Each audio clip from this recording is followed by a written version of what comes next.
ঘাটালে প্রকাশ্যে তৃণমূলের গোষ্ঠীদ্বন্দ্ব, সাংসদের সামনেই তৃণমূলের কোন্দল। ঘাটালের শিশু মেলায় তীব্র উত্তেজনা, সেদিকে সরাসরি নজর রাখবো। ঘাটালে প্রকাশ্যে তৃণমূলের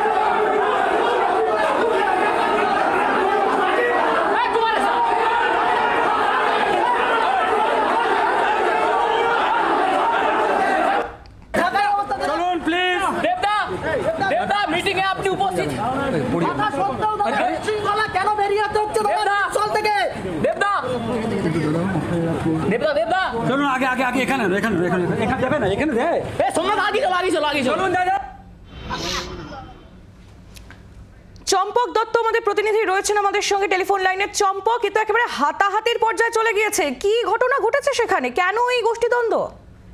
দেখো, ঘাটালের শিশু মেলা এবং উৎসব কমিটি কার হাতে রাস থাকবে সেই নিয়েই মূলত এই কোন্দল, এবং বিগত বেশ কয়েক বছর ধরে সেই কোন্দল কিন্তু আমরা দেখেছি ঘাটালের এই কোন্দলকে ঘিরে, এবং সেই কোন্দলের দ্বন্দ্ব হচ্ছে ঘাটালের প্রাক্তন বিধায়ক শঙ্কর দোলের সঙ্গে সাংসদ দেবের, এবং এই নিয়েই কিন্তু দীর্ঘদিন ধরে কিন্তু অশান্তি ছিলই। এবং আমরা কয়েকদিন আগে দেখেছিলাম যে সেখানে শঙ্কর দোলেই একটি বৈঠক ডেকেছিলেন, এবং বৈঠক থেকে ঘাটাল শিশু মেলা এবং উৎসব কমিটি এটা গঠন করে নেন, এবং সেক্ষেত্রে তিনি বলেন তার সাথে সাংসদ দেবের ফোনে কথা হয়েছে, এবং সেই কথা মতোই তিনি সেই কমিটি গঠন করেছেন, এবং সেই কমিটির তিনি হচ্ছেন সম্পাদক হন।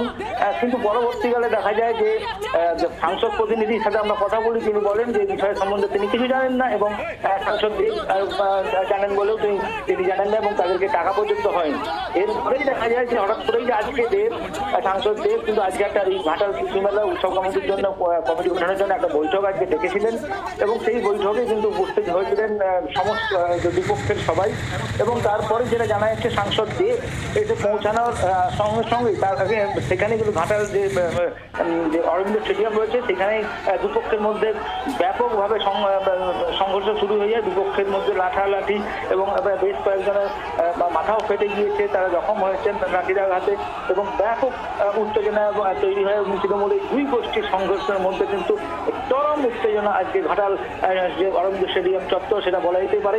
এবং দেব যখন আপনার প্রশ্ন করতে গিয়েছি, দেব এখনো পর্যন্ত কিন্তু কোনো প্রতিক্রিয়া এখনো পর্যন্ত তিনি দেননি বিষয়টা সম্বন্ধে, কিন্তু একদম খুব পরিষ্কার যে এই ঘাটাল শিশু মেলা এবং উৎসব কমিটি কার হাতে রাত থাকবে এই কোন্দল কিন্তু বিগত দিনেও আমরা দেখেছি, যেমন চেয়ার ছোড়াছুড়ি হয়েছিল, মারপিট হয়েছিল, যে সেই ঘটনার পুনরাবৃত্তি কিন্তু আবার ফের দেখা গেল আজকে সেই কমিটি গঠনকে কেন্দ্র করে।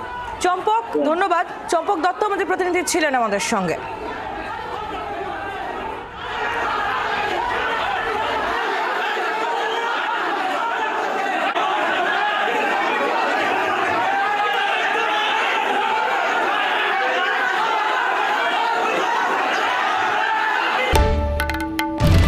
বাংলার আওয়াজ, বাঙালির আবেগ, জি 24 ঘন্টা।